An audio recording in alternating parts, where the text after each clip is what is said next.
आज के इस वीडियो में हम फेडरल पब्लिक सर्विस कमीशन में ऑनलाइन अप्लाई करने का तरीका जानेंगे। गूगल में जाइए, एफपीएससी सबमिट करें। वहाँ पर आपको जो फर्स्ट वेबसाइट नज़र आएगा एफपीएससी का, उस पे आपने क्लिक करना है।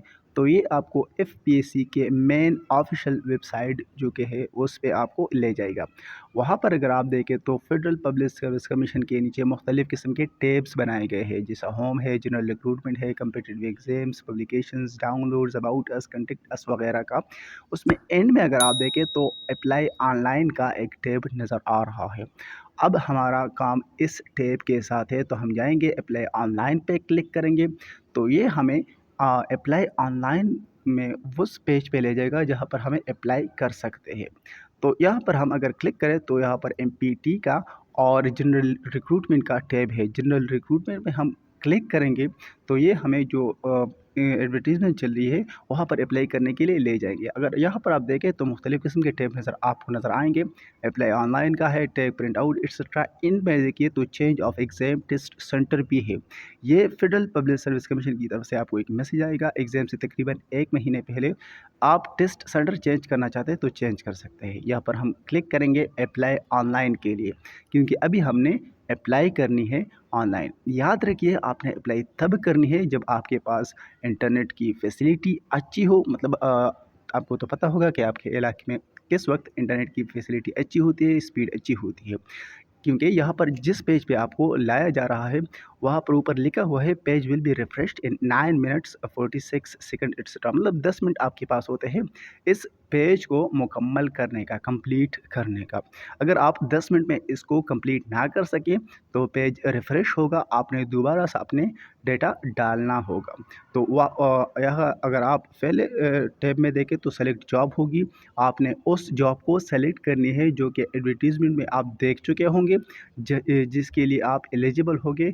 एज वगैरह में भी और एजुकेशन में भी, अगर उसकी जो फिज़िकल हो तो उसके लिए भी। यहाँ पर आप देखेंगे तो मुख्तलिफ़ किस्म की चीज़ें दी गई हैं, जैसे कि कितनी सीट्स है, इसकी जॉब डिस्क्रिप्शन क्या है, इसका टेस्ट किस तरह लिया जाएगा, इसके सिर्फ एमसीक्यू टेस्ट है या डिस्क्रिप्टिव टेस्ट भी होंगे, इसके एज, इसकी जो बाकी जो जॉब ड्यूटीज़ है वो भी दिए गए हैं, जैसा कि आप देख रहे हैं डिस्कम फील्ड इंटेलिजेंस फंक्शंस है, परमानेंट सीट है। इस तरह के मुख्तलिफ़ किस्म चीज़ें दिए गए हैं। नीचे आप देखेंगे तो अप्लाई फॉर दिस जॉब और कैंसल का है। अगर आप एलिजिबल ना है तो आप कैंसिल कर सकते हैं। अगर आप इसके लिए एलिजिबल है तो आप अप्लाई फॉर दिस जॉब को क्लिक करेंगे। ये डिटेल्स रीड करने के बाद आपको ये डिटेल सेव भी करनी चाहिए। आप इस पर क्लिक करेंगे तो नेक्स्ट है CNIC नंबर। आप यहाँ पर अपना शनाख्ती कार्ड डालेंगे, डैश ये खुद से डालेगा। नीचे उसके दिए गए है date of fee deposit in bank. आपने किस तारीख को फ़ी डिपॉजिट की हुई है। याद रखिए अप्लाई से पहले आपने फ़ी डिपॉजिट करनी है। मतलब आज आपने फ़ी डिपॉजिट कर ली तो आज भी आप अप्लाई कर सकते हैं और आज के बाद भी आप अप्लाई कर सकते हैं लास्ट डेट तक। फ़ीस जमा करने से पहले आपने अप्लाई नहीं करनी। फ़ी कितनी है? आम जो पोस्ट होते हैं 16 और 17 के लिए उसके 300 है। नेशनल बैंक हर जगह मौजूद होता है, उसमें आप फ़ी जमा कर सकते हैं। बैंक ब्रांच का नाम आपने लिखना है और कोड देना है। हर बैंक का 3 या 4 डिजिट का कोड होता है, वो आपने बैंक वालों से पूछना है, उसके स्टेप में भी मौजूद होगा। बैंक लोकेशन का जो है वो डिस्ट्रिक्ट आपने देना है कि कौन सी लोकेशन है, मतलब किस डिस्ट्रिक्ट में वो बैंक मौजूद है जहाँ पर आपने फ़ी सबमिट की है। तो वो डिस्ट्रिक्ट आप यहाँ पर सर्च करेंगे, उसे आप क्लिक करेंगे। वो डिस्ट्रिक्ट आपने दे दी तो यहाँ पर इसके नीचे फिर आपके पास नेक्स्ट टैब में इशुएंस डेट ऑफ डोमिसाइल है। मतलब डोमिसाइल आपको किस डेट को इशू की गई थी अपनी। याद रखिए ये शनाख्ती कार्ड का नहीं पूछ रहे हैं, शनाख्ती कार्ड का आपसे नेक्स्ट पेज में पूछा जाएगा। डोमिसाइल के बारे में पूछ रहा है कि डोमिसाइल आपको कब इशू की गई थी। तो आपने डोमिसाइल पे डेट देख के यहाँ पर फिल करनी है किस डेट को आपको इशू की गई। उसके बाद डोमिसाइल आपके किस प्रोविंस से है वो आपने फिल करनी है। फिर उसके बाद आप जेंडर सेलेक्ट करनी है। उसके बाद रिलीजन है, लेकिन यहाँ पर देखिए अगर आपने डोमिसाइल ठीक दिया हो तो अपना डोमिसाइल दीजिए, अपना जेंडर सेलेक्ट कीजिए मेल फीमेल में, उसके बाद रिलीजन मुस्लिम नॉन मुस्लिम है। उसके बाद हम नीचे जाएंगे मज़ीद स्क्रॉल करके, तो यहाँ पर हमें डोमिसाइल डिस्ट्रिक्ट भी मिलेगा। हमने डोमिसाइल डिस्ट्रिक्ट देनी है कि किस डिस्ट्रिक्ट से आपका डोमिसाइल है, मतलब आपका ताल्लुक कौन से डिस्ट्रिक्ट से है, वो आपने यहाँ पर सेलेक्ट करनी है। उसके बाद आपने टेस्ट सेंटर देना है। आप किसी भी टेस्ट सेंटर में अप्लाई कर सकते हैं, मतलब कोई भी टेस्ट सेंटर सेलेक्ट कर सकते हैं, लेकिन जो आपको आसान हो, नज़दीक हो, वो आपको देना चाहिए। उसके बाद आपसे पूछा जा रहा है कि क्या आपकी क्वालिफ़िकेशन वगैरह ठीक है, मतलब आप एलिजिबल है या नहीं है, वो आपने देना है। उसके बाद आपको जो डिग्री एलिजिबल करवा रही है, चाहे वो बीएस हो, चाहे वो मास्टर हो, वो आपने यहाँ पर उसकी रिज़ल्ट डेट देनी है। आपने बीएस की हुई है तो उसका जो रिज़ल्ट डेट है वो आपने मास्टर किया हुआ है, आपने बीएससी किया हुआ है तो वो रिज़ल्ट डेट आपने यहाँ पर देना होगा। रिज़ल्ट किस डेट को अनाउंस हुई थी वो डेट आपने यहाँ पर क्लिक करनी है। इसका मतलब ये है कि आप अगर रिज़ल्ट अवेटेड है तब आप अप्लाई ना करें, तब आप एलिजिबल नहीं है। अगर आपका रिज़ल्ट आ चुका है उस डिग्री का जो यहाँ पर रिक्वायर्ड है, तब आप अप्लाई कर सकते हैं, तब आप एलिजिबल है। तो वो उसका डेट या रिज़ल्ट अनाउंसमेंट डेट जो है वो आपने यहाँ पर सेलेक्ट करनी है। उसको आप और से सेलेक्ट कीजिएगा, क्योंकि फिर एम्बेरसमेंट होगी इंटरव्यू के दिन, और कुछ नहीं होगा। आप गवर्नमेंट सर्वेंट हैं या नहीं, इसका येस नो में आपने रिप्लाई देना है। उसके बाद आपको एक कैप्चा नज़र आएगा, उसमें कुछ नंबर्स दिए हुए होते हैं, वो आपने यहाँ पर नीचे देने हैं। लेकिन उससे पहले आपने अपनी जो ये पेज है, जो फाइल है, वो दोबारा चेक करनी है, 2-3 बार चेक करनी है कि आपसे कोई गलती तो ना हुई हो। आप वो तसल्ली के साथ देख लें, तो उसके बाद आपने फिर प्रोसीड टू नेक्स्ट स्टेप या स्टेप 2 करना है। यहाँ पर आपको कुछ चीज़ें पहले से दी गई ही होती है, मतलब पहले पेज से कॉपी करके। और यहाँ पर फर्स्ट अगर आप देखें तो चूज़ फाइल लिखा हुआ है। तो अगर आप कंप्यूटर से अप्लाई कर रहे हैं तो कंप्यूटर में आपने एक पिक्चर रेडी रखा हुआ होगा, 30 केबी से लेस देन होगा, मतलब 30 केबी से ज़्यादा उसकी साइज़ नहीं होगी।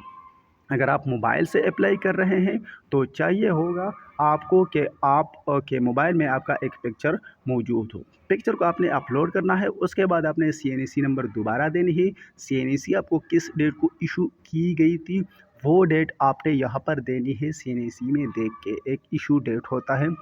पहले पेज पे डोमिसाइल की जो इशुएंस डेट थी वो थी, यहाँ पर सीएनसी की इशू डेट है। शनाख्ती कार्ड में देख के तसल्ली से ये आपको फिल करना है कि कौन सी डेट को आपको इशू की गई थी। उसके बाद अपना नेम देना है, मतलब नेम आप एप्लीकेंट में अपना नेम देना है अच्छी तरह स्पेलिंग चेक करके। उसके बाद फादर नेम आपने देना है स्पेलिंग चेक करके, गौर से चेक करके आपने देना है। उसके बाद डेट ऑफ बर्थ जो कि हर किसी को याद भी रहती है, फिर भी अगर आपको शक हो रहा हो तो आप शनाख्ती कार्ड में देख सकते हैं, वो यहाँ पर आप दे सकते हैं। उसके बाद एज रजिस्ट्रेशन अगर आपको ज़रूरत हो तो आप क्लेम कर सकते हैं, मुख्तलिफ़ किस्म के एज रजिस्ट्रेशन देता है। अगर नहीं क्लेम करते तो नॉट क्लेम में रखिएगा। पोस्टल एड्रेस आपने देना है, याद रखिएगा ये बहुत ज़रूरी है। अगर आप शार्ट लिस्ट हो जाते हैं तो कमीशन आपसे इसी पोस्टल एड्रेस पे हक़ व किताबत करेगी। आप अपना परमानेंट जो पोस्टल एड्रेस है वो भी यहाँ पर दे सकते हैं। अगर आपका कोई टेम्परेरी है तो वो भी दे सकते हैं, लेकिन याद रहिए ये आपके एक्सेस में हो। उसके बाद आपने वो मोबाइल नंबर देना है जो आप नेटवर्क कन्वर्ट ना कर चुके हो, क्योंकि फिर आपको एफपीसी का मैसेज नहीं मिलेगा। जब आपको मैसेज नहीं मिलेगा तो आपको टेस्ट की खबर कैसे होगी। उसके बाद आपने ईमेल एड्रेस देनी है, ये प्राइमरी ईमेल एड्रेस ज़रूरी है। ये वो ईमेल एड्रेस आप दे दीजिएगा जिसका आपको पासवर्ड वगैरह याद हो या आपके मोबाइल में लॉगिन हो, क्योंकि इसी पे आपको फिर नेक्स्ट फॉर्म वगैरह सबमिट किए जाएंगे इंटरव्यू के लिए। इसके बाद जो ईमेल एड्रेस है सेकेंडरी, वो आप देना चाहे तो दे सकते हैं, नहीं देना चाहते तो ना दीजिएगा। इसका कोई प्रॉब्लम नहीं, कोई मसला नहीं करेगा, लेकिन दे दीजिएगा अगर आपके पास हो तो। उसके बाद डिसेबिलिटी सेलेक्ट करनी है, अगर आपकी कोई हो तो यहाँ पर दे सकते हैं, वगरना इसको इसी तरह छोड़ दीजिएगा। इस खाने को आपने फिल करना है। उसके बाद आपने ऐड एजुकेशन पे क्लिक करनी है। यहाँ पर मैं आपको एक फ्री एडवाइस देता चलूँ कि लोग मैट्रिक एफ़ए एफ़एससी वगैरह का भी इंटर कर देते हैं रिकॉर्ड। उसके बाद बीएस या बीएससी मास्टर जिन्होंने किया हो तो वो भी यहाँ पर रिकॉर्ड दे देते हैं। मेरा फ्री एडवाइस आपको ये है कि जो डिग्री आपको एलिजिबल करवा रही है, बस आपने उसी डिग्री का डेटा यहाँ पर देना है। मतलब फेडरल मैट्रिक और जो इंटर है उसका डेटा ना भी दे तो कोई मसला नहीं है। अगर आप बीएस आपको एलिजिबल करवा रही है तो उसका डेटा दीजिएगा, अगर आपको मास्टर एलिजिबल करवा रही है तो उसका दे दीजिएगा। अगर आपने उससे हाई क्वालिफ़िकेशन की हुई हो, मतलब कि आपकी एजुकेशन एमफिल हो, पीएचडी हो, तो आप वो यहाँ पर दे दें तो अच्छी बात है। लेकिन ये मैट्रिक इंटर वगैरह देना, ये आपको ये भी तकलीफ़ देगा। आपने मास्टर किया हो तो कमीशन क्वालिटी पता चल जाता है और वो आपसे फिर डिग्री भी मांगेगा, तो वो आप मैट्रिक का या एफएससी का बाद में दे सकते हैं। इसके बाद रिज़ल्ट डेट भी आपने देना है, बोर्ड यूनिवर्सिटी आपको गौर से देखना है, यहाँ पर मौजूद होगा। कई बार लोगों को नज़र नहीं आता लेकिन वो मौजूद होता है। मेजर सब्जेक्ट आपने देने हैं।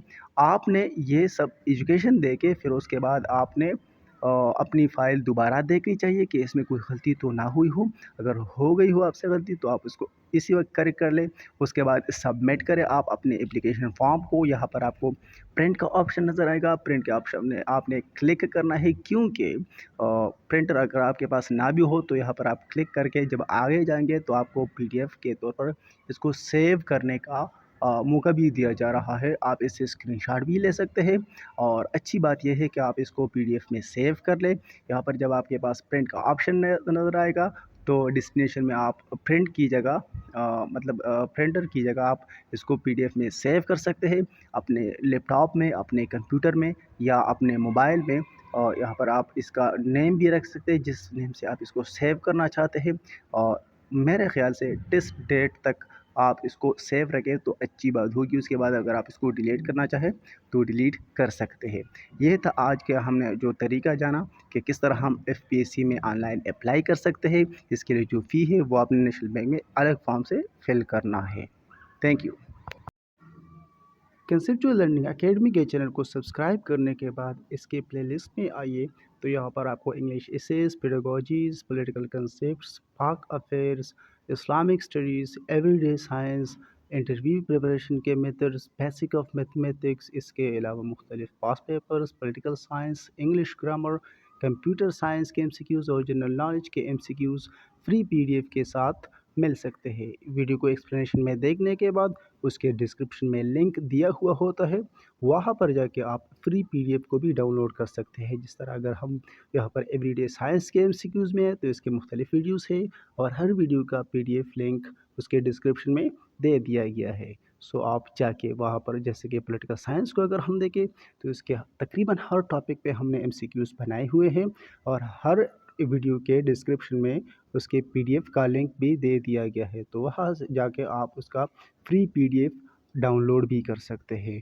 सो पहले आप वीडियो को एक्सप्लेनेशन में देख लें, उसको समझ लें, उसके बाद अपने पास फ्री पीडीएफ भी सेव कर सकते हैं। इसके अलावा इंग्लिश ग्रामर के जो बेसिक्स हैं, उसके तरीके, उसके मेथड्स, उसके टाइप्स आपको समझा दिए गए हैं फ्री पीडीएफ के साथ। सो आप वीडियो को देख सकते हैं, उससे एक्सप्लेनेशन को समझ सकते हैं।